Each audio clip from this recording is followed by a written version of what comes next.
જય હિન્દ દોસ્તો, કાલે આપણે 5000 મીટર માટે 7 દિવસનું શેડ્યુલ બનાવ્યું હતું, એટલે કે 7 દિવસનું ટાઈમ ટેબલ બનાવ્યું હતું. તેમાં આપણે 2 મિનિટ કેવી રીતે ઘટાડી શકાય તે જણાવ્યું હતું. તો તે વિડીયોમાં બહેનોની પણ કમેન્ટ આવી હતી કે 1600 મીટર માટે અમને ટાઈમ ટેબલ બનાવી દો. તો બહેનો માટે આપણે ટાઈમ ટેબલ અત્યારે બનાવ્યું છે. અને ખાસ બહેનો, તમને એક વિનંતી છે કે ખાસ પહેલાં એક વાત યાદ રાખો, એટલે કે વાત સાંભળી લો. જો આ શેડ્યુલને તમે ફોલો કરશો ને તો તમને હાર્ડ પડવાનું છે. હાર્ડ પડશે ને એટલે કે તમને થોડુંક હાર્ડ તો લાગવાનું છે, કેમ કે તમે હજી સમય તમારે થોડો 9.5 મિનિટથી ઉપર આવે છે એના માટે. અને હાર્ડ પડશે ને એટલે તમને એવું થતું હશે કે શેડ્યુલ મૂકી દઉં. પણ જો તમે શેડ્યુલને નિયમિત રીતે પાલન કર્યું અને નિયમિત રીતે તમે આ ટૂંકમાં પ્રોપર તરીકે શેડ્યુલને પાલન કર્યું ને, એટલે કે 7 દિવસની અંદર તમે પ્રોપર તરીકે હાર્ડવર્ક કર્યો ને આ શેડ્યુલ સાથે, 100% ગેરંટી સાથે કહું છું કે તમે 9.5 મિનિટની અંદર તો નથી કહેતો, તમારા ટાઈમથી. હવે અમુકને 2 ને 13 મિનિટ થતી હોય તો 2 મિનિટ ઘટે, એ 9.5 મિનિટની અંદર ના આવી શકે. ટૂંકમાં તમારે 2 મિનિટ અથવા તો 1.5 મિનિટ ઘટશે ને ઘટશે ને ઘટશે 7 દિવસની અંદર જ તે. પણ આ શેડ્યુલ જે આપું છું તે તમારે ફોલો કરવાનું છે. તો ચાલો આપણે વધુ વાતો નથી કરવી, તમને હું ડાયરેક્ટ શેડ્યુલ જણાવી દઉં છું. તો સ્પેશિયલ આ શેડ્યુલ બહેનો માટે છે, એટલે કે 1600 મીટર દોડ માટેનું છે. તમને ખબર જ હશે 1600 મીટર દોડ 9.5 મિનિટની અંદર પૂરી કરવાની હોય છે. અને એક બીજી વાત કે જે બહેનોને થઈ જાય છે તે પણ જો આ શેડ્યુલ ફોલો કરે તો મારા ખ્યાલથી એને પણ સમય હજી ઘટી શકે છે. તો ચાલો હવે જોઈએ આપણે શેડ્યુલ. પહેલા દિવસનું શેડ્યુલ તમારી સામે આવી ગયું છે. પહેલા દિવસ તમારે 15 મિનિટ દોડ સાવ ધીમી કરવાની છે. બહેનો, પહેલાં તમે આ શેડ્યુલ સમજી જાઓ. તમને હું કમેન્ટમાં આ શેડ્યુલ પૂરેપૂરું 7 દિવસનું શેડ્યુલ હું કમેન્ટમાં પિન કરી દઈશ. તમે જોઈ લેજો અને સ્ક્રીનશોટ પાડીને યાદ રાખજો અને રોજે રોજ શેડ્યુલને ફોલો કરજો. તો બહેનો, તમારે પહેલા દિવસે ખાલી 15 મિનિટ દોડવાની છે સાવ ધીમી. તમારી સ્પીડે નહીં, સાવ ધીમી દોડવાની છે. સાવ ધીમી એટલે તમે સમજી ગયા ને શું કહેવા માંગુ છું. સાવ ધીમી 15 મિનિટના પહેલાં તમારા સ્ટેમિના હોવા જોઈએ. હવે તમે તેમાં ગમે એટલું દોડો પણ 15 મિનિટ સુધી તમારે ટકી રહેવાનું છે. ઊભી રહેવાની કોશિશ નથી કરવાની. તમને એમ થાય કે ઊભું રહી જાવ, ઊભું રહે, ટૂંકમાં ઊભું રહેવાનું નથી. આપણે કોશિશ એવી કરવાની છે કે 15 મિનિટ પછી જ હું ઊભી રહું. તો ચાલો તમે સમજી ગયા ને. પહેલા દિવસે તો સાવ નોર્મલ જ છે, સાવ ધીમું રનિંગ. તમારી સ્પીડ છે એનાથી ઓછી સ્પીડમાં 15 મિનિટ સતત તમારે દોડવાનું છે સ્ટેમિના માટે.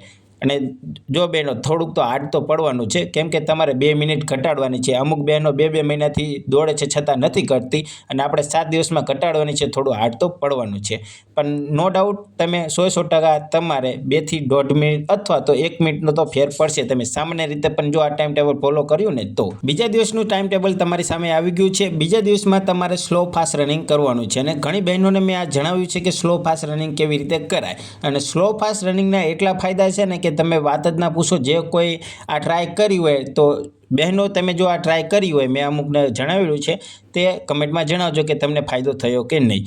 જો તમારે બીજા દિવસે કેવી રીતે કરવાનું છે તમને સમજાવી દઉં કે સ્લો ફાસ્ટ રનિંગ રહ્યું ને, 200 મીટર નોર્મલ દોડવાની અને 200 મીટર લોંગ સ્ટેપે ખેંચવાનું. સ્પ્રિન્ટ નથી મારવાની, ખાલી પગલાં ખોલવાના છે. અને આવી રીતે તમારે 3 મારવાની રહેશે અને કુલ 1200 મીટર થશે.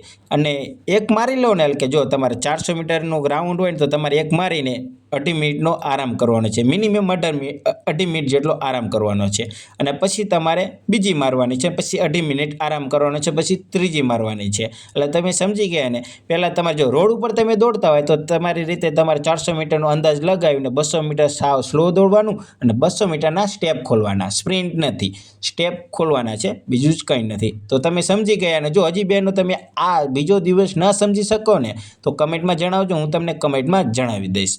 તો ચાલો હવે જોઈએ ત્રીજા દિવસનું શેડ્યુલ. ત્રીજા દિવસમાં તમારે 800 મીટર દોડ રહેશે તમારી સ્પીડમાં. આપણે પહેલા દિવસે સાવ ધીમું દોડ્યા, બીજા દિવસે સ્લો ફાસ્ટ રનિંગ કર્યા, અને ત્રીજા દિવસે આપણે હવે 800 મીટર કે અડધું દોડવાનું છે. અને કેવી રીતે? તમારી સ્પીડમાં, નેચરલ સ્પીડમાં, તમારી જે પોતાની સ્પીડ છે ને તે. પણ આ 800 મીટર એટલે કે 2 રાઉન્ડ થાય. તમે ગ્રાઉન્ડમાં દોડતા હોય તો 2 રાઉન્ડ દોડવાનું છે, ઊભું રહેવાનું નથી. અમુક બહેનોની એવી પણ કમેન્ટ છે કે અમે 1 રાઉન્ડ જ દોડી શકીએ છીએ, 1.5 રાઉન્ડ દોડી શકીએ છીએ. એવી રીતે ઘણી બધી કમેન્ટો હોય છે. પણ તમારે 800 મીટર દોડવાની છે તમારી સ્પીડમાં.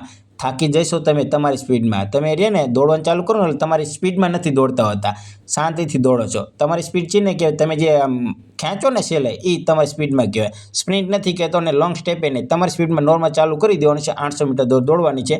પછી તમારી જરૂરિયાત મુજબ તમારે કસરત કરવાની છે. હું ભૂલી ગયો તમને કહેવામાં. પહેલા દિવસનું તમે શેડ્યુલ ફોલો કરો ને, 15 મિનિટ દોડ, પછી તમારી રીતે તમારે જે યોગા કરવાના છે અથવા તો તમે જે સીટઅપ મારવાના છે, જે તમે કસરત કરતા હોય તે કરવાનું છે. બીજું કંઈ કરવાનું નથી. અને જો તમે આ શેડ્યુલ ગમે ત્યારે ફોલો કરી શકો છો. સવારે પણ કરી શકો ને સાંજે પણ કરી શકો છો, તે પણ પણ જણાવી દઉં છું. તો ત્રીજા દિવસે તમારે 800 મીટર દોડ દોડવાની છે તમારી સ્પીડમાં, તમે સમજી ગયા છો.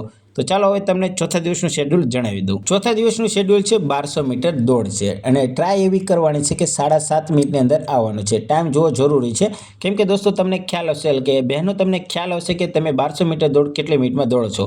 મારા ખ્યાલથી તમે 7.5 મિનિટની અંદર આવી જશો. જેને થઈ જાય છે તે તો 6.5 મિનિટ અથવા 7 મિનિટમાં પણ આવી જાય છે, પણ તમારે ટ્રાય એવી કરવાની છે કે તમે 7 મિનિટ એટલે કે 7.5 મિનિટની અંદર આવી જાઓ.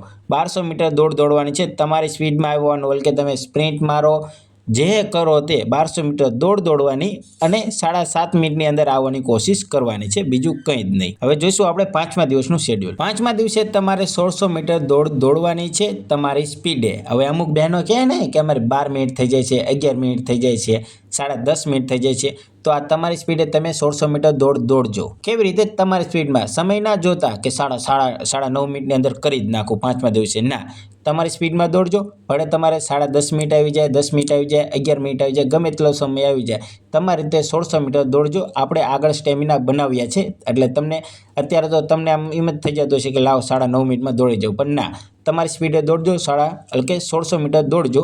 જેટલો સમય આવે તેટલો તમારે જોવાનો નથી. જોવો હોય તો જોઈ શકો છો, પણ આપણે ખેંચવાનું કોશિશ નથી કરવાની. 1600 મીટર દોડ દોડવાની છે તમારી સ્પીડમાં. હવે આપણે છઠ્ઠા દિવસે આવી જાઓ. છઠ્ઠા દિવસે તમારે શું કરવાનું છે તે પણ હું જણાવી દઉં છું. છઠ્ઠા દિવસે પણ સ્લો ફાસ્ટ રનિંગ કરવાનું છે. અને બહેનો તમને જણાવી દઉં કે સ્લો ફાસ્ટ રનિંગ રહ્યું ને અઠવાડિયામાં 2 જ વખત કરી શકો, રોજ ના કરાય. રોજ કરવાથી આપણા પગને ઇન્જરી આવી શકે છે, ડેમેજ થઈ શકે છે, એના માટે એટલે યાદ રાખજો. સ્લો ફાસ્ટ રનિંગ રહ્યું ને અઠવાડિયામાં 2 જ વખત કરી શકાય. સ્લો ફાસ્ટ રનિંગમાં આ સ્લો ફાસ્ટ રનિંગ રહ્યું ને 100-300નું છે કે 100 મીટર નોર્મલ દોડ દોડવાની અને 300 મીટર લોંગ સ્ટેપે સ્પ્રિન્ટ નથી. હજી એક વખત કહી દઉં, સ્પ્રિન્ટ નથી મારવાની.